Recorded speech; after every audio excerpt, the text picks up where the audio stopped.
प्रश्नों की उन्हीं श्रृंखला में आगे बढ़ते हैं। असत्य कथन की पहचान करें। असत्य कथन की पहचान करें, ये ध्यान रखना, एक नहीं वाला प्रश्न जरूर आता है हर सब्जेक्ट में।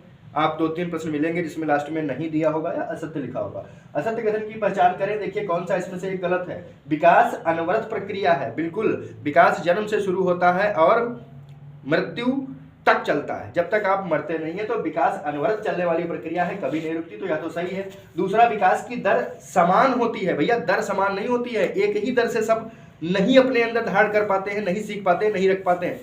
तो ये वाला ऑप्शन हमारा गलत होगा, याद रखना, ये वाला ऑप्शन हमारा गलत होगा। असमान है, क्यों?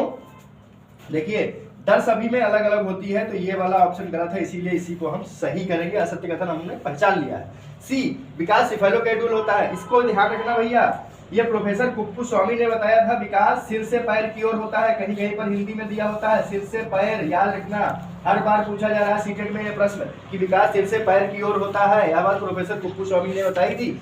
ये भी हमारा ऑप्शन बिल्कुल सही है। फिर है विकास की गति वर्तुलाकार। बिल्कुल, विकास की जो गति होती है वो वर्तुलाकार, कभी तेज कभी स्लो, कभी मतलब स्पीड में, तो कभी स्लो, कभी तेज कभी धीरे होती है। तो विकास का जो पथ है वो वर्तुलाकार, इसमें वर्तुल बनता है इस तरीके से, ठीक है, इसको वर्तुलाकार कहते हैं। तो यह भी सही है।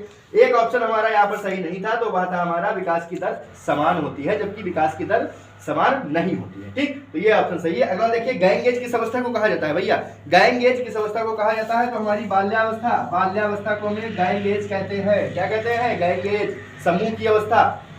फिर अगला है प्रश्न हमारा, तनाव संघर्ष तूफान की अवस्था किशोरावस्था है। बिल्कुल, इतना भी पूछा जा सकता है कि किस अवस्था को तनाव संघर्ष तूफान की अवस्था कहा जाता है, तो वह हमारी किशोरावस्था है। लेकिन कहा किसने?